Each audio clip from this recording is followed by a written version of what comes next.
To introduce our next event, I'm going to bring up a student in our class, Sunil Chauhan. Thanks.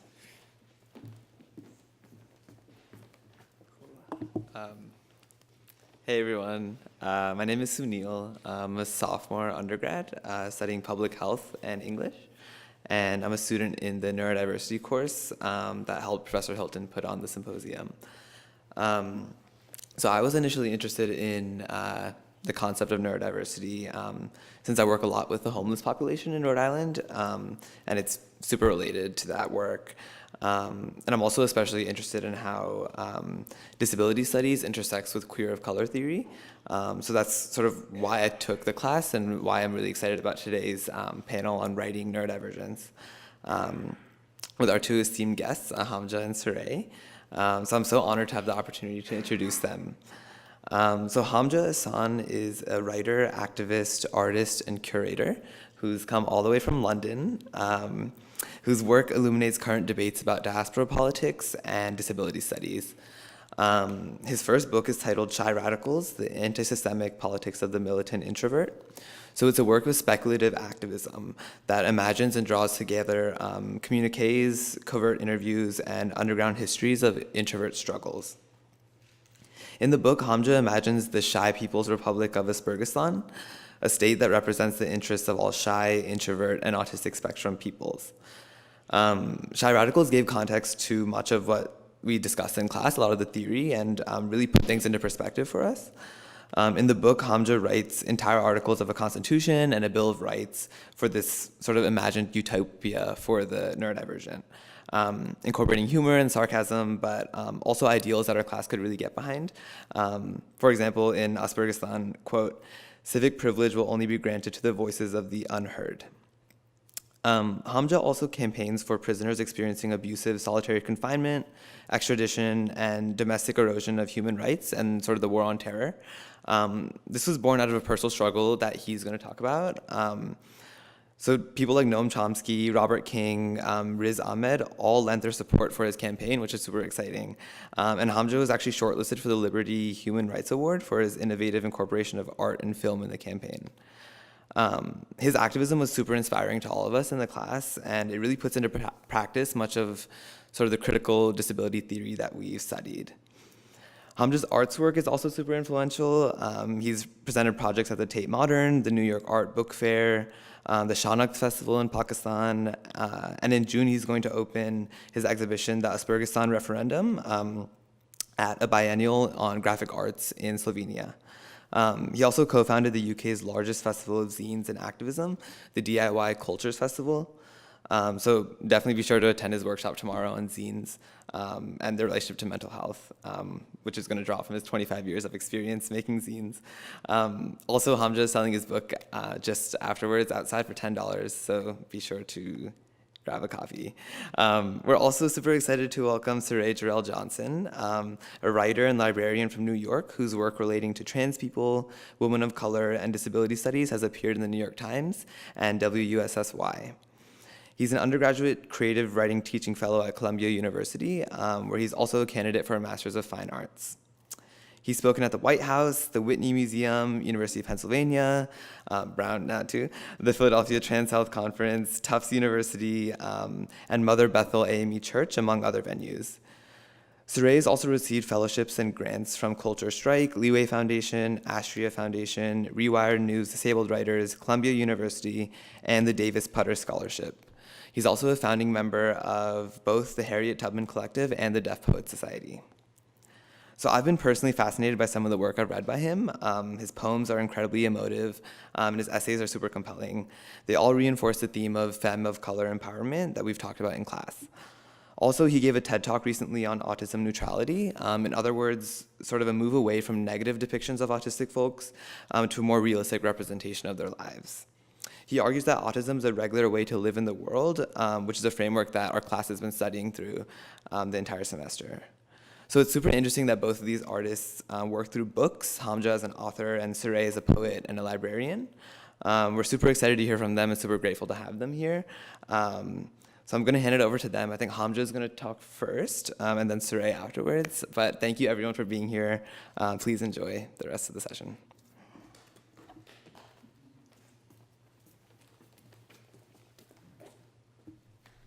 Thank you to Brown University for inviting me all the way from London, and thank you for the friends who've come all the way from other states, such as Boston and New York.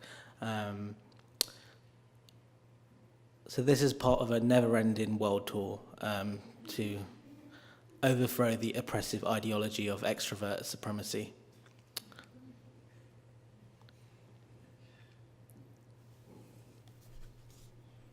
So I consider myself Commander-in-Chief of a transnational, revolutionary, militant, internationalist, separatist party like the Black Panthers, but for shy people.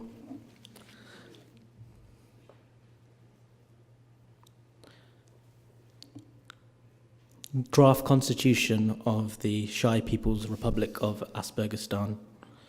We, the peoples of Aspergistan, embody the Shy People's Republic of Aspergistan, the sanctuary, beacon and homeland of oppressed, shy, introvert and autistic spectrum peoples, and understand our nation's crowning principles will serve as a bulwark against the hegemony of the extrovert world order, marking a decisive step towards the fraternal and sororitorial collaboration and coexistence of all shy peoples in autonomous worldwide union.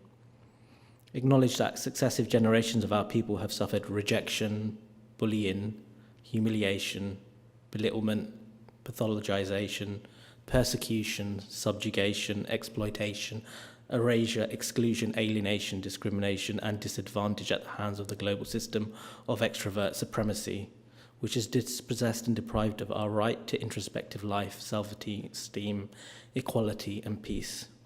Demand the reversal of the operations of extra exclusive representation in Congress and debate chamber parliaments, acknowledging the system's failure to and represent its subjects and citizens.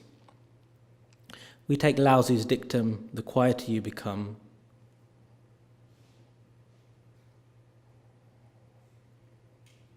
the more you're able to hear, as the foundational principle of our democratic institutions.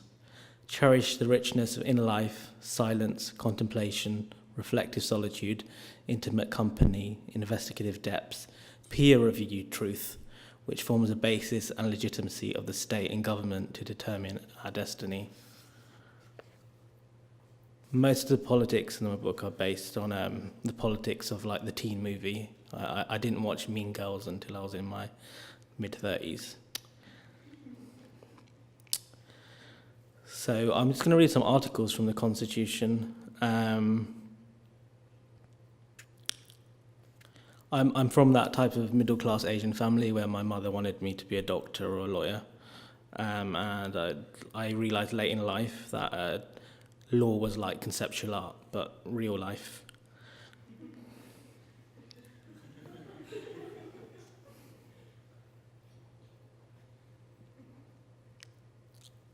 Article 16, the state may not alert its presence to its citizens by means of noise.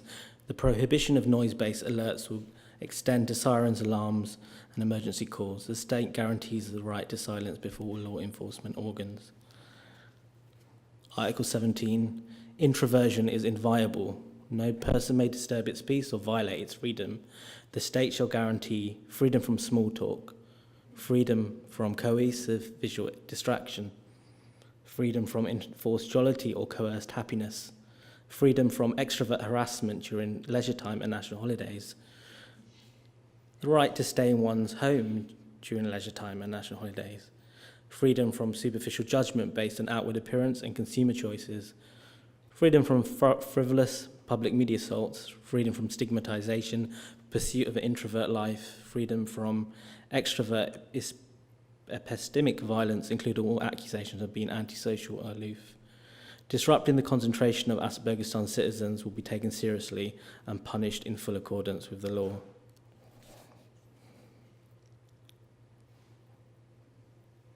Article 24.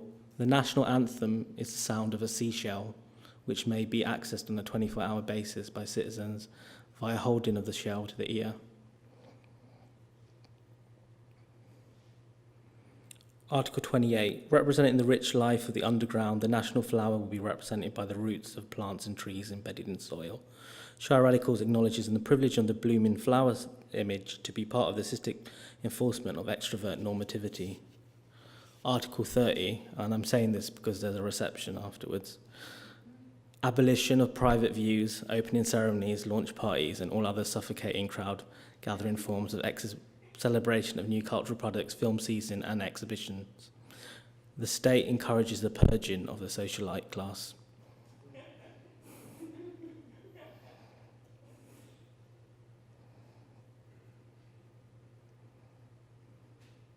See, I'm never sure what part of this book is actually a revenge fantasy and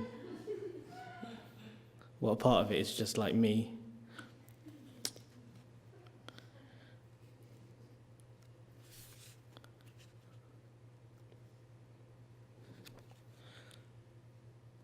Aspergerstan will adopt a revolutionary system for the measurement of time, develop a new calendar based on Easter lunar models. This will abolish the concept of the weekend, AM and PM. Abolition of strobe lighting, flashing lights, neon lighting, and advertisement billboards from all public space, ensuring the clearest possible view of the constellations. Article 40, the biodiversity of flora and fauna shall be celebrated on the basis of whole ecosystems and the richness of the soul, rather than the provision of flamboyant birds and animals and temporary blooming flower spans, culls of flamboyant birds and animals and temporary blooming flower spans, culls and flamboyant birds with Sharia Supreme Court rulings. The state shall guarantee and preserve introvert biodiversity, recognising the historical domestic cull of badgers, bats and deer in extrovert supremacist states. Article 41, animals are not entertainment. Extrovert supremacist abuse of animals for the purpose of showmanship and narcissism is absolutely prohibited, whether in the form of circus acts, magic tricks or cats on Facebook. Article 41, all national armed forces and all national defence personnel will bear a coat of arms bearing the words, "Do not disturb."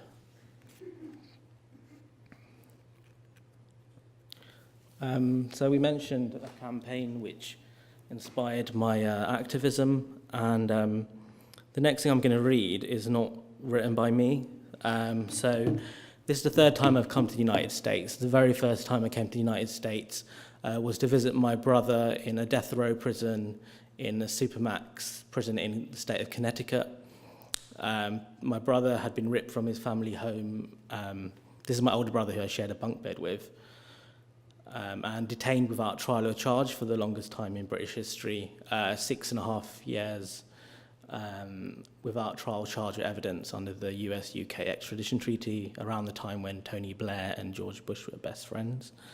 And my artist career, which was on a hiatus, I used to travel the country, speaking his words and stuff he wrote in prison. Including in New York, I went to a Metropolitan Correctional Center, which is your domestic Guantanamo, and read his words. He's free now. So my brother was diagnosed with Asperger's syndrome in prison, and the other white British citizens with Asperger's syndrome and assessed suicide risk were prevented from extradition, but his wasn't. So this is a poem he wrote, and I used to send him lots of books in prison, and I sent him this book by a writer called Sadat Hassan Manto, who'd written, he's the greatest short story writer ever, and he wrote these short stories about partition of India, Pakistan. And you can see how, to me, there's a whole utopic world in the world of like prisoners. One can think of a recent project by the artist Jackie Summel called Herman's House, from the Black Panther prisoner Herman Wallace, who imagined a social centre and mansion whilst in solitary confinement for over 40 years in a room the size of a bathroom with like no human contact apart from strip searches. So this is a poem my brother wrote called I Other Stani. And so the world was divided into Hiristan and Theristan. You'd call it revenge if the killing occurred at the same time. Those killings feed into each other like a swirling figure of 8 in blood. The numbers groan, infinity groans and falls to his side. Murderers are best left unasked about their views on euthanasia. Each grapples for the beginning of blame as a knife yielding hand reaches for the end. In conflict, their limbs are more entwined than the bodies of lovers, wrestling a capital disputed both called murder bad. If only this Mobius strip simply existed in pastry and the roar of the mob was hot oil incited. The geometry of death weaves a map with a pattern of disease each across the terrain each calls mine. Where do you go? Where would you live? Is your country the one you were born in or the one you died? The vultures decide with their drop-ins. Those who yearn to belong to that country of birds whose geography is air are shot down with brats with catapults and made to endure hard labour in a cage. Your mother tongue is not the one you read or write, but from which you dream, laugh and scream in under torture. Welcome to Otherstan. It is between the gaps of words, the hollows between syllables. The lingua franca is of sighs, yawns, burps and sneezes. Its rivers no better than running noses. Its hills and mountains disappointing as any lover's knees. Otherstan, a republic where each man is king because each woman is a kingmaker. Our national anthem is a minute's silence.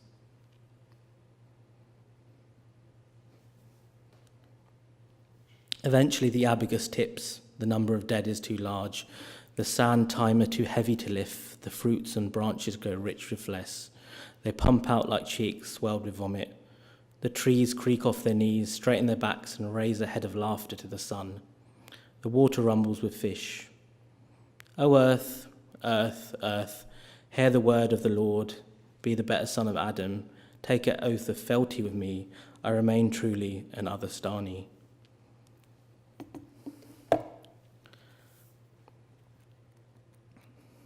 To me, prison writing taught me more than any theory class or academic institution. And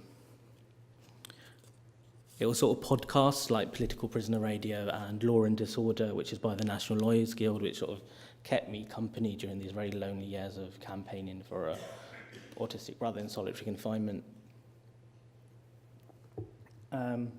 So I like to plant seeds of the transnational shy radical movement wherever I go. There's been now 24 new works generated in response to it, from sculpture to radio shows to other artist books which reuse the vocabulary. And since we're in the middle of the university, so I'm going to read a bit from a chapter called Building the Shy Radical Student Movement. A quiet kid was bullied at school for the mere fact of being quiet. There is no ism or historical allegiancy he could turn to or seek hope within. There is no subgroup of hate crime legislation he could turn to. There is no lobby group campaigning for the right, suitable living and labour conditions of quiet people. Unlike other forms of hate crime, there are no statistics accounting for the painful experience that quiet people have been through. Yet I feel the problem is privately acknowledged on a massive scale. And that was a transcription from the first Shy Radical student movement meeting. Reports into the Introvert Rights Association Domestic Crisis Centre illustrate that many shy pupils do not survive into the early experience of school or are left scarred and traumatised. This situation exacerbated by the increasing commodification of what extrovert supremacists identify as youth culture. University and college life are promoted as centres of youth culture and are dominated by extrovert supremacist elites. Introvert hate crime is rife within secondary school and college, decreasing somewhat at higher levels of university. Teachers can be complicit in this ill treatment of shy people, noting in shy people's school reports that their alternative modes of communication are cause for concern. Shy Radicals recognises the necessity of building a Shy Radical student movement. The failure of diversity initiatives offered the labels of intersectionality, women's officer, black officer, LGBTQI officers and national students level are self-evident. In all cases, they misrepresent us, as they are dominated in all cases by their leadership structure and are elected in such ways that mean that the odds are stacked against shy candidates. Diversity initiatives also foster forms of celebration and participation that alienate shy radicals, who additionally reject the offer of the National Student Union president that shyness be recognised as a disability. The student union is an obstacle in our path to liberation. A breakaway Aspergerstan student organisation was attempted, promoting the history and cultures of introvert life. This also attracted excessive criticism and a concerted hostility, with accusations of autonomization, sectarianism between other radical political student societies. The word Aspergerstan was sometimes anonymously defaced and subject of abusive toilet graffiti on campus.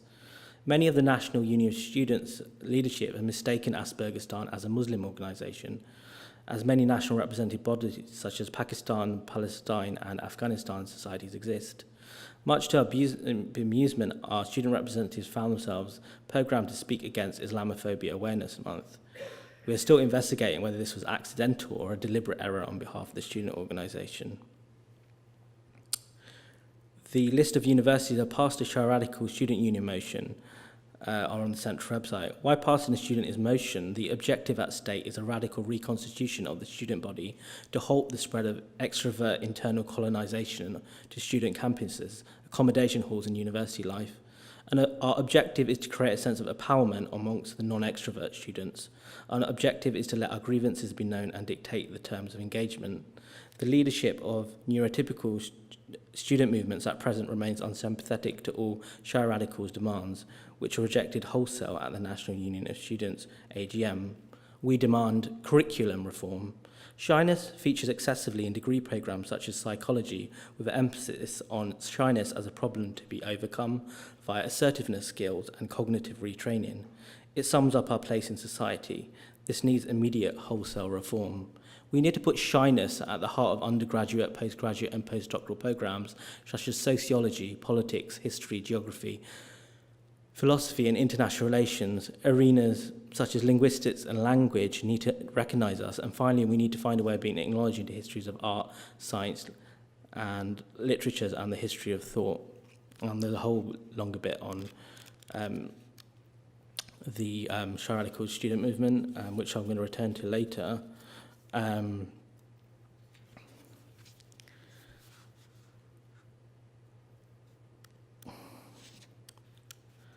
So the final chapter is the demand for reparations. Introverts don't move on. In solidarity with all global justice campaigns for historical recognition, from Columbus's invasion of America in 1492, the return of the plundered Elgin marbles and treasures of the Benin Kingdom, from museum display cases, the ongoing Nakba and onward, the global Shia Radicals movement issues a universal resolution from the bedroom with our faces buried in our pillows to say to the world at large, don't move on. Take the long walk of Hillsborough. The death of 96 people at a football game from Liverpool FC with Salah Blaze, the largest police cover-up in European state history, in full compliance with an extrovert supremacist media system, with government by distraction. Only after 27 years of struggle did the families achieve recognition of the truth and justice in court.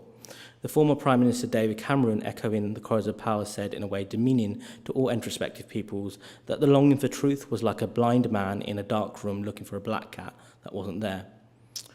Was it not to the benefit of the world that such people struggled did not move on?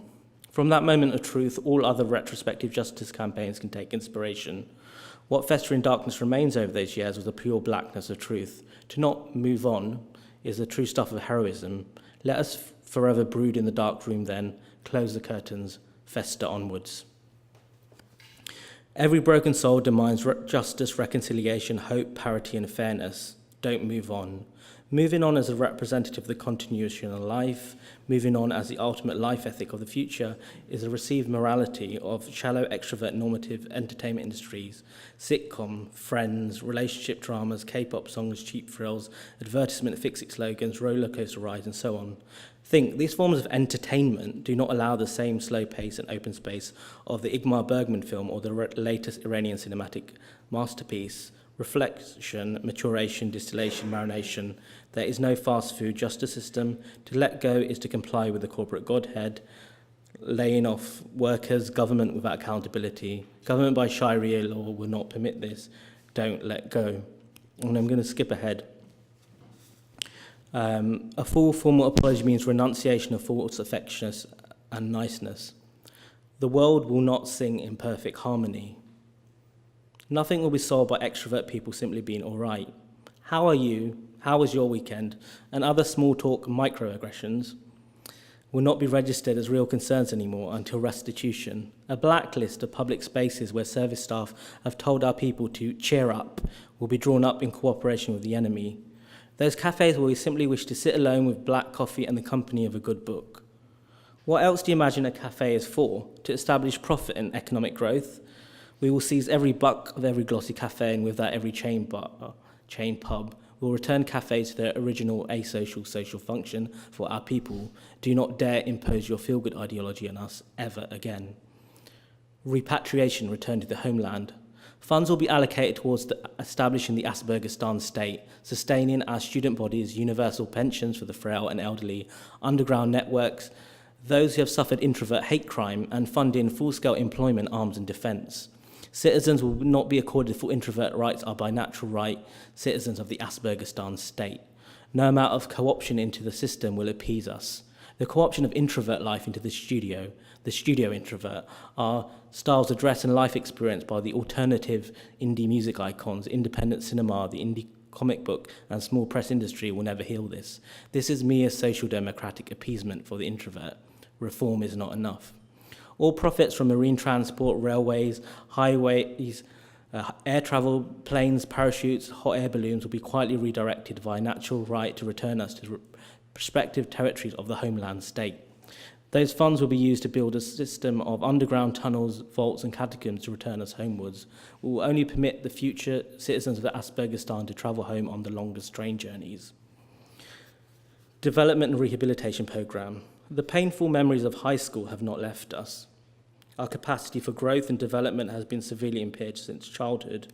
Through our relationships with others and through our student days, the boots were always firmly on our heads. Correctional compensation for damages are sought on behalf of all shy, introvert and autistic spectrum peoples. This extends to all of us as survivors, descendants and victims of structural extrovert oppression the world over. You can put a price on the emotional damage, permanent disadvantage and underdevelopment these institutions have exposed us to. The extrovert class could not tolerate our so-called reserved natures, starting from the classroom into the office space, into the very structure and institution of so-called representative democracy. Every hype billboard in a public space as the extrovert warder plunders the earth.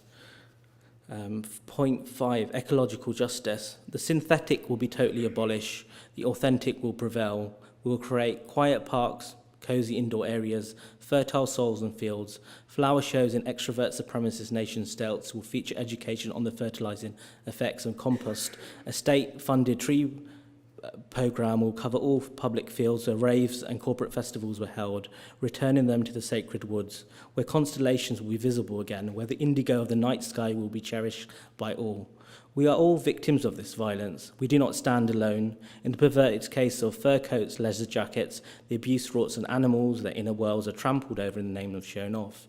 In the case of sports cars and all luxury automobiles and transport, there's a daily compulsion that just chokes the environment. Audio-visual systems are not safe as the vibrations of such systems extend into spaces beyond their intended range. Now your people will be dependent on delineated permission by the shy radicals commissionaries, space and volume that have been violated in a previously tax-free oasis. A halt has to be placed on the extrovert supremacy system perpetuating itself. Our intervention is for their own good, since their economy of emptiness, their engagement in such a system of display and competition is a landslide to headlong mutual self-destruction. We will be glad to see the destruction of their people, and we desire to save the earth and its resource from their thoughtless plunder. We will create healing environments where the birds can be heard to twitter, where the sound of the sea heals, where the full moon reflects perfectly on the river, where every citizen can dwell in caves and woods. All retrospective profits made by the pharmaceutical industry on the multi-billion industry antidepressants, fluoxetine and related chemical fixes will be taken, reclaimed and redirected towards Aspergistan citizens. Aspergistan diplomatic representatives will work in cooperation with movement lawyers in all extrovert nations to reclaim this money for its citizenry. We have every right to seize all assets underpinning the extrovert industrial complex. 6, the final point, the establishment of peace. Closure. Closure after establishment, total emancipation to establish pasture, to establish places where we can be quietly alone, drink a cup of tea, read books on the sofa and go for a gentle walk. The entire process will be administered justly only under the calculations of a Sharia law judicial system. This is the only assurance we're prepared to give. These are the only terms we will enter into a treaty of peace. After the liberation, there will be no one to speak up to. True liberation will come when we can just stare at the ground and be our own autonomous political representatives.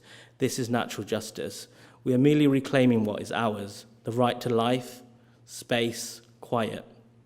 We can then move forward and establish peace under the cool shade of the Aspergerstan flags. Full unconditional reparations for all shy peoples, for the heroic sulkers, for the bullied and dominated, for the torn and humiliated. The First Nations people of Aspergerstan stand in solidarity with all international calls for reparations for current and historical crimes and demands recognitions for the indignities we have suffered and put forward the following 6-point program of action for reconciliation, reparation and justice. The popular girls may ignore us, but the demand for atonement festers on. Draw the curtains, don't let go. The Shy Radical movement resolves, never get over it, get under it. The world is our corner. Thank you. Nice to see many of you here. And I would be remiss if I didn't say I have a book coming out in September, on September 17th. Please buy my book. It's called SLINGSHOT. These are excerpts from the book. And anything else I need to say? No. Okay. Hi. I'm going to read some poetry. So SLINGSHOT is about a lot of things. It is about the kind of child abuse that's frequently doled out to autistic spectrum children. I was diagnosed at a time where it was very unlikely if you were assigned female at birth, you would be diagnosed as a child. So that tells you what my autism looked like and how harmful the people around me thought it was. So I'm happy to be alive since I come from the kind of family where people brag about being able to have killed you and you being lucky to have not died by the hands of your parent. And I also have a brother, an adoptive brother who was murdered by his parent for being autistic. So this is definitely my tribute to him, and it's a tribute to my child self. In this first poem, I'll give trigger warnings per poem instead of all together because they kind of range. And this first one doesn't have any super obvious triggers, except for the end there is a mention of alcoholism, but there is nothing in depth. Something else to know about me is I'm from a place called Piscataway. I'm not from New York, as I was announced. I'm not from New York. I'm from New Jersey. I'm from New Jersey. That's very important. I'm from New Jersey. So I'm actually from a very, what was a small town that Rutgers kind of ate for its various reasons and gentrified almost out of existence. So through eminent domain violations, et cetera. And so this is kind of my tribute to my town, and it's called Pastoral with Well-Water Kool-Aid. Brook breaks into pooled black ink and boiled shale dirt. Ominous petrichor dares our heroes to shirk their higher grounds for beads off dappled white oak leaves. Drained from endless drownings, after flaying blizzards, before Forsythia and his jaundiced treaty. Back then she thought yellow was enough to please her, so she, cruel, pinched the jewel the honeysuckle's hull cerberically guarded. Her nearest neighbor shared a shack with his children, his wife's belly of stones. She offered third-hand clothes and no news, arms stretched long. She knows what's contagious and close enough to spread. If ceilings maw yawns wide enough for deluge or possum, bandage trash bags so trouble can't slide right in. Don't leave one rat unmurdered. I snap brooms so quick their neck meat skips, while mama swigs her dreams. Then another vodka, then 2 handles of gin, then 3 boxes of wine. She's easy, Jesus Christ. She's the mother I mourn.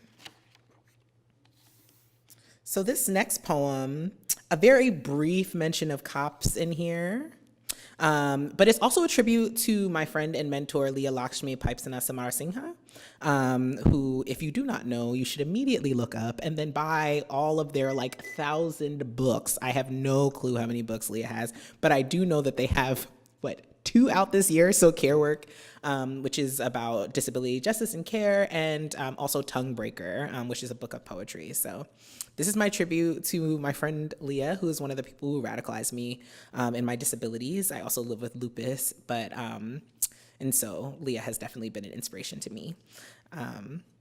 And so it has a running title, and that title is Magenta. So I do start with that word again.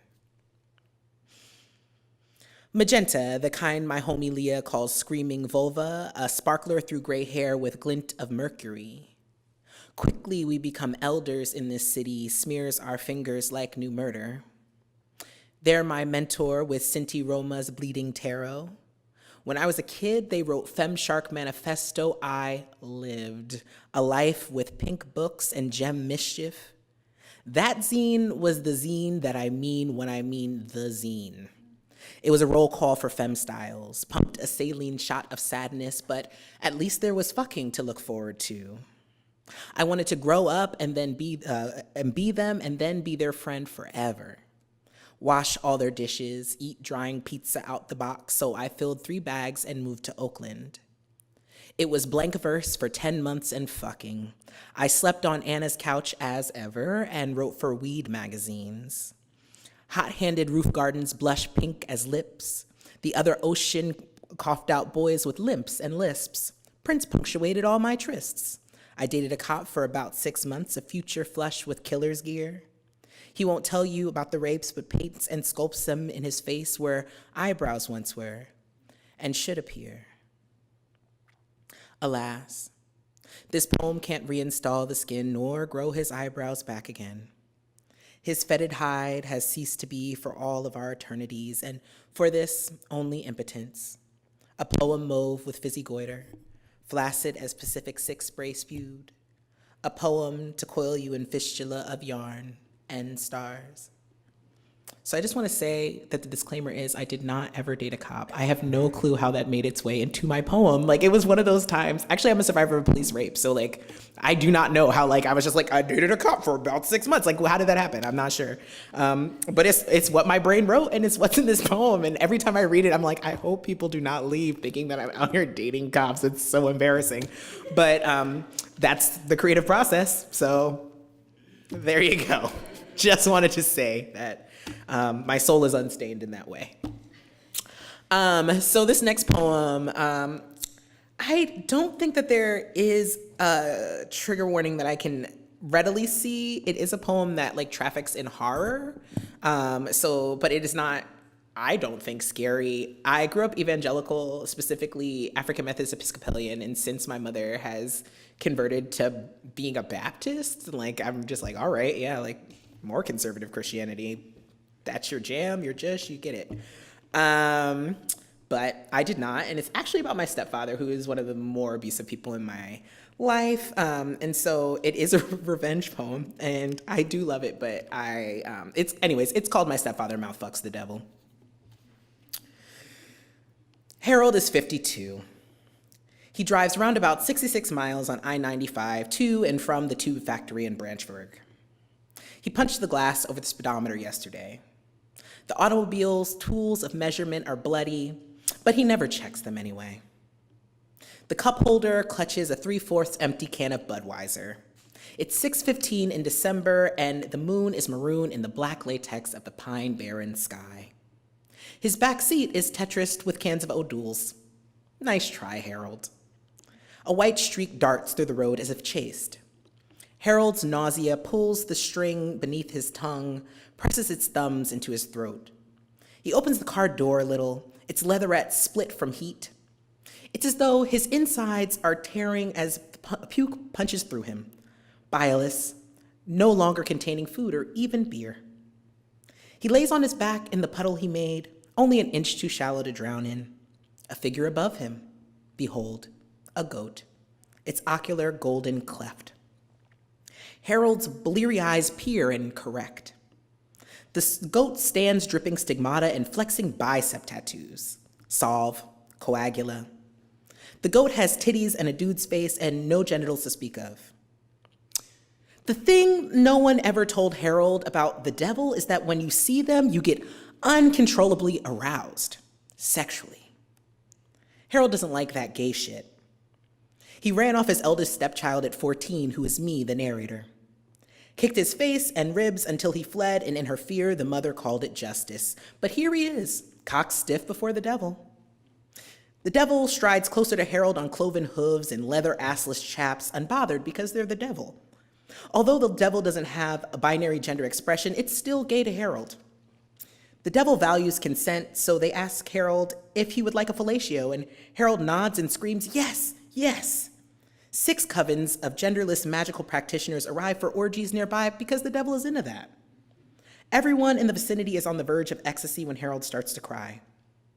The devil turns burnt-out old dual cans into piles of glistering gold coins, and we stimulate ourselves with their ridged edges. Harold snatches his box cutter from the pocket of his vacant jeans. He slits his own throat.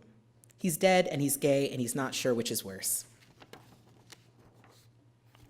Okay, so I really like sexy devil imagery, so you'll see more of that throughout. This next one, I will say, is a trigger warning for street harassment, but it is also my prayer against street harassment. And it is about a time when essentially a dude on the street really wanted to go on a date with me, and I didn't pay him any mind, and so he choked me in a local corner store. And it's called Jersey Femmes in the Philly Zoo, because again, I am from New Jersey, not New York. A flamingo knows. Even without pink lipstick, femme is a feeling. Black boots, Raritan tapwater memories flow, murderous brown geese fly from Johnson Park, arrive, then turn up their beaks. Fuck this supposed to be, they inquire. I find cover in the leopard print femme next to me because here, always someone looking, someone stares, caught in plexiglass refracting the light in your life. No, it's not you. They look to consume. Especially spring and when the ice cream melts before it is lapped up. Philadelphia is lilac and lightning strike before a great storm. Electric strangers cuff biceps unexpectedly, backdraw straight. Horror. They look to consume. They desire to control. Predatory birds, eagles, owls, all swooping down with catching claws, no glass to hide you. I want my armor, an exoskeleton tough, hewn of crushed velvet, bristling with defense, a Kevlar of tenderness enveloping me. This is what happens when the tree blooms. The axeman runs to chop it down. This is what happens when creatures meant for the deep somehow crawl ashore. They will be lapped up by the hot eyes of the sea, pulled tight by strange hands, knives licking their necks. The scent of wisteria, fireworks flash bang, flash fire, roll flame, clip wings from those who maim us to claw them all bare. Maybe they will burn corralled while lights dance in the sky, steaming macho ash. And if they must live, then make me invisible, hide me, erase me. So is everyone familiar with the concept of a crown of sonnets?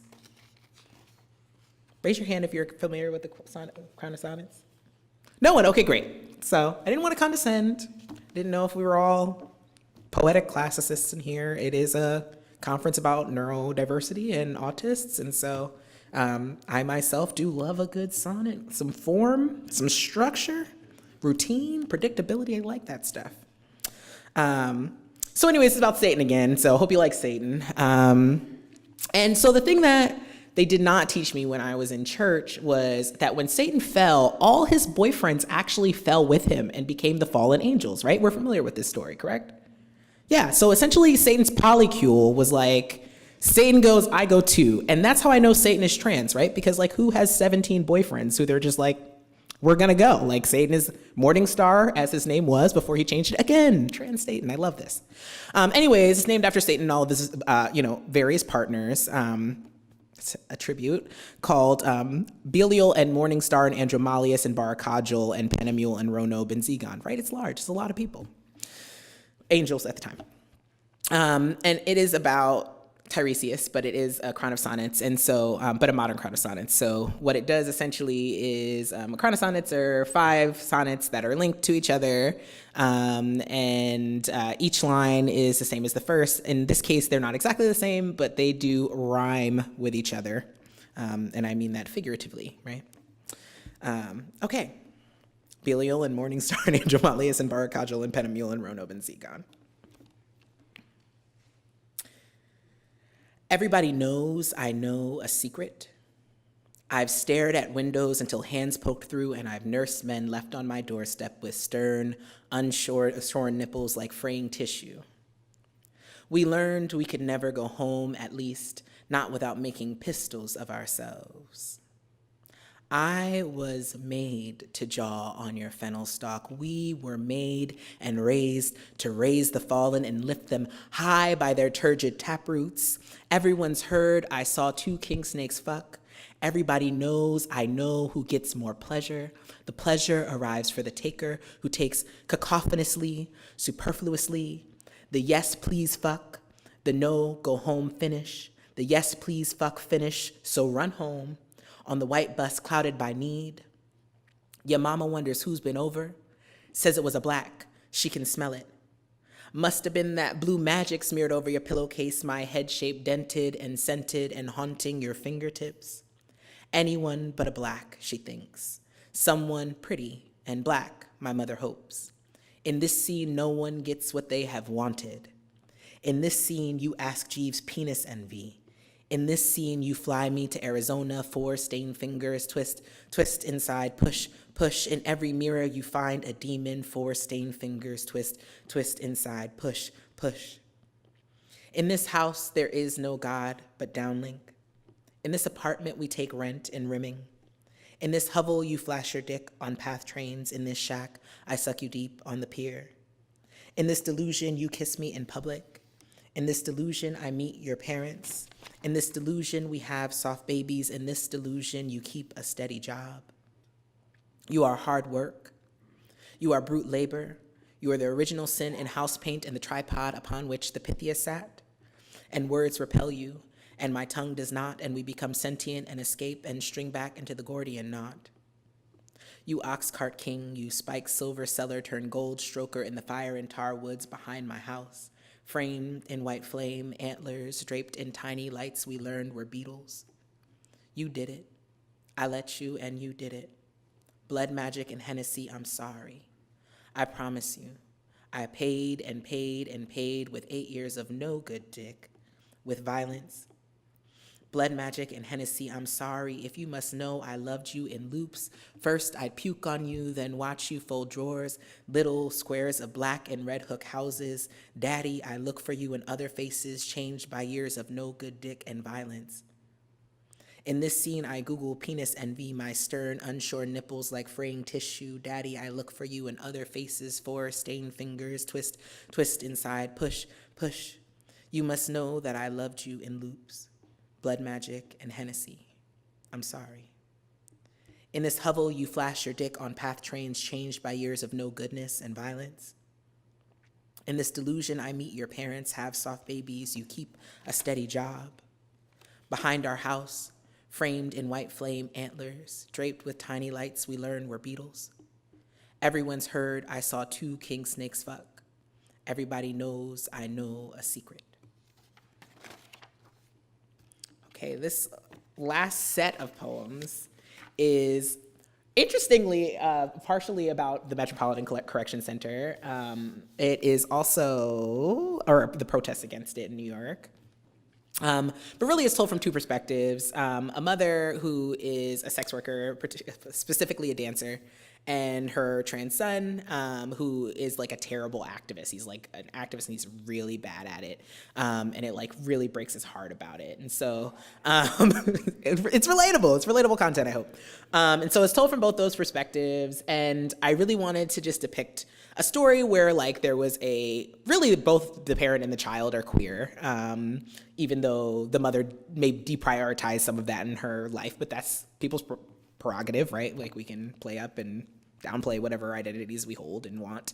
But I really wanted to look at a parent-child schism that was not about queerness, even though it involved a queer child. Because particularly as a Black person, like all of the queer narratives that I saw, at least when I was coming up, were like So your black child is queer or trans, and that's why you hate them. So kick them on out, right? But like this schism happened for like a whole different host of reasons. And so I'm queer spawn, and if you don't know what that means, it means that I'm a queer person who had queer parents. And so this kind of just like looks at that parent-child relationship and its breakdown and asks like what it means to have more marginalized identities than your parent, but like actually more social privilege, and like what it means when you cut off someone in your life, and what our duty is with having privilege, like it's particularly educational privilege, but also like some class privilege over parents who may like not be dreamboats, but like also are deeply marginalized in their identities and their lives, and what our responsibility to each other is. So it's called A Machine of Mahogany and Bronze, and it's 40 pages long. I will not be reading the 40 pages, do not worry. But I'll be reading some excerpts. And I will, it's in two separate voices, and so I'll let you know when the voice changes. And so the first voice is the mother, whose name is Rochelle, and the second one is the son, whose name is Sean, with a W. Okay, A Machine of Mahogany and Bronze. My son is an ugly girl child eating collards from the butter tub on his birthday. A party of he and I, and to him I am no one. He was not the first to think it, and he is not the most recent. Imagine him 12, soup-cooling lips wet with pot liquor, fingers sticky from ripping lemon sheet cake to fistfuls while I am in the other room. Here I am in the other room, attaching my tracks with pins, adjusting my girdle, twirling the telephone cord around my pinky finger, talking to my man maybe about something later and nasty. Go to bed at the child pretending. Hear his shuffle grit the peeling linoleum, the answer a slammed door already splinters. I imagine him asleep. I go to work. He's old enough now to spend the night alone. I tuck ankle boots with open heels and open toes into the cheeks of my bag. Secret spray deodorant, Jean Nate, 9 outfits in sandwich zips, my beeper, 2 money bags, a handful of garters, sneakers. I creep out my own door, ignoring the sliver of fridge light, a thread through the keyhole reminding me he is awake, although he pretends. Folding a slingshot gets easier after a couple years. Your shoulders soften. You find yourself in universal control of your extremities dangling from the rod handless. Work endless until the day is a metaphor for 3 lines joined into the circles that measure your arm. Lexus taught me this trick. The bands of morning, day, night. The first time I asked Sage to help with no words. I called her silently to me from the best chair in the mirror. A perched raptor gyrating endlessly, the day one oily shift. Noon to 3 a.m. Sleeps 3 hours, calls her children awake, rubs snot from their noses, pries the sand from the corner of their eyes. I am the child she swaddled in neon cords without dropping her Newport long, hair half curled. She repeats the ritual, one loose shoulder, the other. The fold, twist, cinch. A slingshot is exactly what it promises, nothing more. The commercial jag sweating in its pouch, flying short and fast, meeting its mark, then resheathed. I tip her as the custom, the time she prayed with me cost.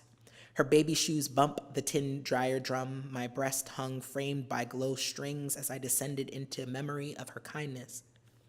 Ceiling drip, christening my vinyl mattress, in dreaming this evening, walking through my grandmother's rose garden in Savannah, bread factory down the road. Smell of moon-soaked air. After a spring rain kicks up the dust for a minute, everything a little cleaner. Everything relaxing into its moist grooves. Mima at the center of her garden, wearing green gold embroidery at each hem, alive in ghostliness. She always had a garden black with loam, shale from the center of the earth. Their yellow arms reach higher, each fluttering eye pink as Coney Island cotton candy, scarlet as suede church shoes. Pistons jut their tongue like a gossip among the thorns filigree. They lean to touch each other, arching their back into the grip of her emerald glove. She whistles how to reach the masses, singing what she remembers. Sky and its other, shadows each to each, heaven wide as ancient in her face. She pinches my cheeks, then pulls my head in 2 joined halves, a locket of flesh. So this is Sean's first poem. And Sean is like really, really gay and not having trouble with it. But, you know, the thing is that poetry loves to tell your secrets and like just make you embarrassed. It's just a thing that poetry loves to do. And I see that I actually accidentally put one of these two Sean poems in between another end of it. So unless I'm gonna sound really ridiculous, I'm just gonna move those real quick so that I don't. Sorry about that, y'all.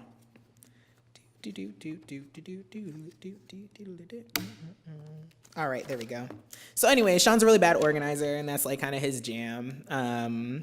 It's poetry. Poetry loves to tell on you. So anyways, and the names of things have been redacted in this version because activists are just hinky, you know? Like, I feel like I tried to do activism for a really long time, and like I realized at some point, like I'm still trying because I'm still with the Harriet Tubman Collective and I love us, but like, you know, we baby steps there. But you know, like activists, they're very arrogant and very social. Like they are the extroverted supremacy, right? Like they have to talk to literally everyone all day. And like, then they are like the most popular person in the room. And then they just like inflict it on you. Okay. So I didn't want to put the actual names of things in there because they would be like, actually our campaign against this only lasted from September 20 blah, blah to this time. And we did exactly this many things and you depicted us unpleasantly. And I just do not have time for that. Like I am way too sensitive for that. I am a Pisces and I don't have time for that kind of energy in my life. So I redacted those things, but you know, the caveat is that this happened in New York and that like it is definitely not based on anything I've ever seen ever is the line I'm gonna go with. Because again, I'm a Pisces and I love to lie. So here's the poem and it's in Sean's voice. At noon, the organization coalesced at Redacted Park and Freedom Alliance was there, and the so-called nonprofit leaders were there for promotional reasons, and Camilla brought the cardboard coffins with the names of everyone disappeared from Redacted. Signs alleging torture, homegrown black site, and human conditions, the charges all bundled in her grip. Her daughter clinging to her belt loops, tiny legs almost running to keep our pace. And the street medics were there with bags of Maalox, lavender essential oils, calm voices, blue vests with plus sign pockets. And the press was there, redacted most notably, 4 fingers and a thumb in a square, squinting around for a scapegoat, shoving cameras and boom mics into white faces, shouting, "What do you think of all of this?" And the press was there, redacted most notably, inferring, spinning, solidifying, referring, and just plain lying. And Kwame didn't show up to be the press liaison, so instead of just coordinating, I handled that too. And Jordan came through with the chance, and some had the nerve to be fired, even though I had talked a whole bunch of shit. So Asada taught me was there, and we had nothing to lose but our chains. And when the chant hit us, we knew for sure, all huddled in the warmth of each other. And our allies who said that they would buy food for folks brought a big-ass pot of raw beans and rice with a lonely fucking bay leaf. But hunger arrived, and some drank down the warm intentions, and the beans rendered themselves more edible the longer they sat, and we were almost grateful. Others pushed the stiff grains of rice over the rims and ridges of their mouth until the starch pulp separated from the pellet inside. Then the cops got there first in their unbroken line of sneering laughter, their polished riot boots and girthy vans, replicas of themselves within it. They spilled from behind their plastic shields, all plastic tower, club tentacle, names printed on the front. But the practice of freedom was also there, and we were prepared to hold the line in ritual. I could smell the healer's perfumed smoke behind me. The street medics talked about fear and grief in hushed tones. We will hold the line as a practice of freedom. And we did as we marched onto the highway, arms bent together, a machine of mahogany and bronze. A second flank of cops appeared before us in the on-ramp with a blockade, but the chant had finally reached the back of the line and our gears cranked as the lever of force was inserted, struggling to move forward against their wall of unbroken windows, their unburdened line of blue. And the street medics knew pepper spray was next, and the healers knew to tell them, so important were seers to our collective vision. God damn it, the white dude anarchists are here with telescopic batons and cardboard shields faces covered to the eyes in bandanas, faces pressed into the mug of a mask, and I knew that shit was about to go down because ain't nobody invite these motherfuckers. Yet here they were, fucking up immediately. Two tall-ass white boys, faces V for Vendetta, and Yankee jerseys charge the cops, box with a handle, bashing in front, yo, we're screwed. The cops send up pepper spray again, folks scatter towards each other, old women coughing in the crowd, and little kids dropping their signs with tears welling in their red eyes. And when I can see again, someone is holding Alicia by her arms, her legs still moving forward, a gear torn off from the rest of us, so we stopped and watched, phone sideways in our hands, knowing we had not planned well for this impulsiveness, this ungalled entropy.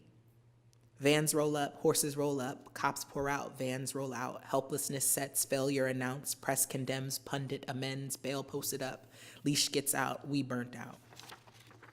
So the reason I decided to read this at this neurodiversity symposium, because neurodiversity is bigger than autism, but of course my location within neurodiversity is actually many places. Autism is the one that it's easiest for me to talk about because autism solidarity is a more popular concept than, say, telling people you have borderline personality disorder or talking about living with CPTSD, right? Those things are more complicated to talk about and more stigmatized in a lot of different ways because they're associated with women and not men. And so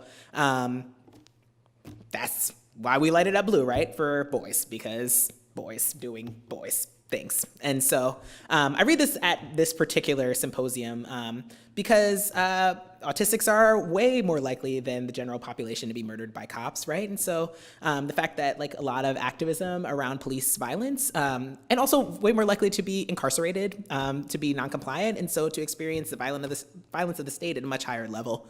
And the idea that activism should be as ableist as it is a travesty. And so as I removed myself from those spaces, I began to, I never stopped writing, but I began to work on this particular project. And so that's sort of how it fits into the matrix of this work. Okay, and so this is also a Sean poem. And it happens directly after the poem that we just listened to, so. When the pigs rolled out, our team scattered, eager to eat something beside whatever climbed the high sides of that pot. I knew we should talk about what just happened, debrief and strategize. I didn't care, I needed to clear my head. I texted Asar, can I grab like 2 dubs from you ASAP? He said, meet him at the park where once river rats dove for reasons we don't understand. I abandoned the powder blue barricades and traffic cones, trotting heavy over horse shit, an army of chemical ants stomping across my pupils. I turned my face towards the strengthening rain, lighting fire to whatever the Maylocks didn't catch. Tears falling into my ear holes, dripping off the sides of my head, my hoodie drenched from amethyst to eggplant, the sleeves sweating as I walked into the wind. Off the side of the pier, the green-gray water slapped the rickety slats, the loose ends of Asar's cornrows, blowing frayed over his shoulders, crisp and oiled as he stares out over the ocean. The tip of his Newport, glowing orange in spite of wind and water, square earring glinting back shine as the street lights popped on, anticipating sunset. Short and skinny as ever, wide feet wrapped in spotless red and black sneakers, his eyes velveteen set among clusters of freckles at caramel cheeks, looked at me almost squint as I walked up, smiling small. He licks his lips out of habit and turns towards me, blank face. We shake hands as though we're strangers only now meeting. He grabs my hand again to swap the dubs for my 40. I ask if I could bum a short or if he'd short me. We took 2 pulls apiece on the stopping bench, our backs to the percussive sea-song. Sitting too close together to pretend to be friends, too quiet to pretend to be good friends. You heard about the storm coming, he asked, never looking over, the same storm slicing through every inch of armor, my binder becoming more unbearable as the sun sets. Yes, I knew about the storm coming. Gray sky to match the sea, pops against the spears of orange yellow leaves, some throaty musk like salt and clay flirting in mud. And I had never seen the water come up this high, lovely in its terror, getting darker, full moon behind us as we're absorbed into the damp questions posed by subway tunnels. It's hard when you write a character that you're gay for, because then whenever you read about the character, it's just like, I have such a crush on that person I made up, which is also a Pisces mood. Ooh, boy, do I love having a crush on a fantasy. So this one does have is like my last trigger warning of the night, and it is about rape, but there's no graphic description of rape in it. It just mentions the word rape. But it is also my prayer for those of us, especially at a neurodiversity symposium, who will survive rape more often than other people. Yeah. And it's told in Rochelle's voice.